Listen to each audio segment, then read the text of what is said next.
Imbo, ito ay matapos na kumalat sa social media ang mga brand ng bag na kanyang gamit.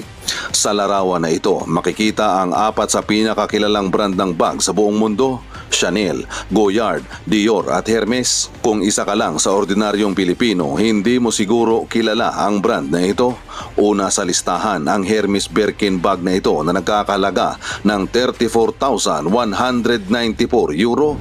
Ang palitan ng euro at peso ngayon ay 62.06 PHP.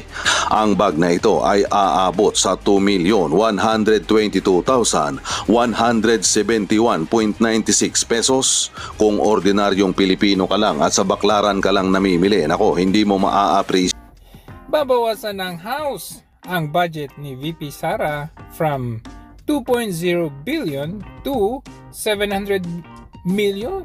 Imagine 1.2 ang ibabawas nila. Pero ang tanong, bakit kaya? Pero teka, pero ang ganda ng watch mo ha. Tingnan nga natin, Teacher Stella, ang inyong mga ari-arian ng mga gamit, mukhang stick to the plan.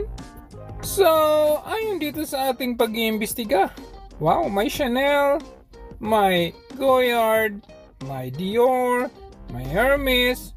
Wow, bongga. Tingnan nga natin kung magkano kaya ang mga presyo ng mga to. Eto, pre-owned pa lang to ha. $36,000. That's about 2.06 million tumataginting pesos. Wow, isa pa lang yan. Eto naman, sa ibang event naman, iba na namang bag ang kanyang gamit.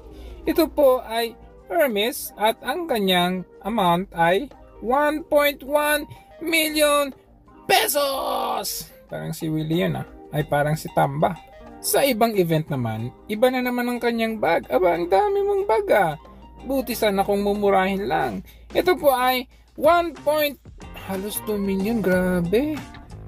Oo.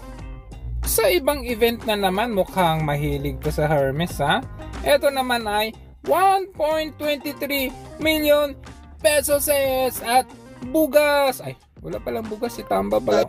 Ito naman ay tumataginting na 655,000 pesos at bugas. Ay, wallet lang o wallet bag o anong tawag dyan. 300,000 pesos. 1,000 pesos. 5,000 pesos cash. Pero wag ka. Relo, mas mahal pa doon sa kanyang bag. Rolex, 2.7 million pesos. Wow, ayan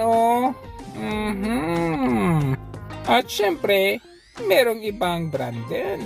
438 pesos. Ayan po, suot-suot ni Teacher Stella. At syempre, iba talaga ang may backer, may manager Syempre, ayon sa plan, kailangan stick to the plan. Pero, tignan nyo si VP Sara. Meron ding suot na relo. Aba, hindi pa tatalo yan. Pero teka, magkano nga ba yan? Wow, 13,000 lang?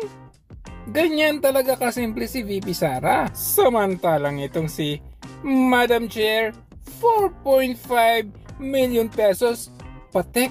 Wow! Saan ka nakakita ng ganyan? Pero tingnan natin, ang simple ng buhay nito noon. Ganyan lang siya noon pati tsinelas, tingnan nyo, mumurahin. Simpleng buhay. Tapos bag niya, ewan ko kung ukay-ukay yan o ano. And then, pero ngayon, ibang-iba na ang buhay ngayon kapag malaki ang bigayan.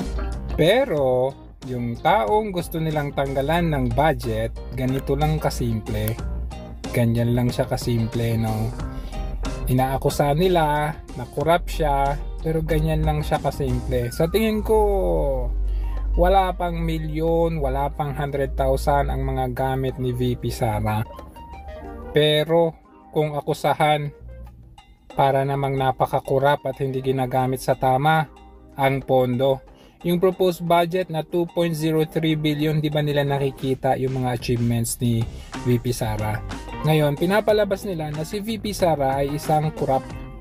Pero kung titignan, magara, bongga ang pamumuhay, ang paggastador nitong mga kongreso na ito, tinatawag na honorables, pero sila pala talaga itong totoong mga korap. Hindi mangyayari yan kung walang magbibigay sa iyo ng budget mo. Makikita natin yan, very close sila. Ano kayang pinag-uusapan? Ito ba yung stick to the plan na sinasabi ninyo? Kasi makikita ninyo, Zaldico may hawak ng budget. Si Zaldico, Martin Romualdez, magkakosa sila. Ayan, sama-sama silang uubos ng budget ng Pilipinas. Ayan ho, makikita natin, magkasama palagi kasi pinagmimitingan kung magkano at papaano nila ibubulsa ang budget ng ating bansa.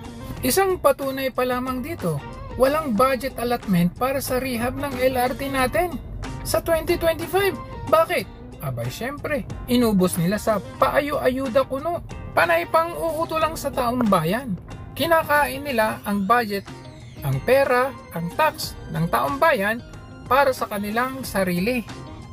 Kawawang bagong Pilipinas.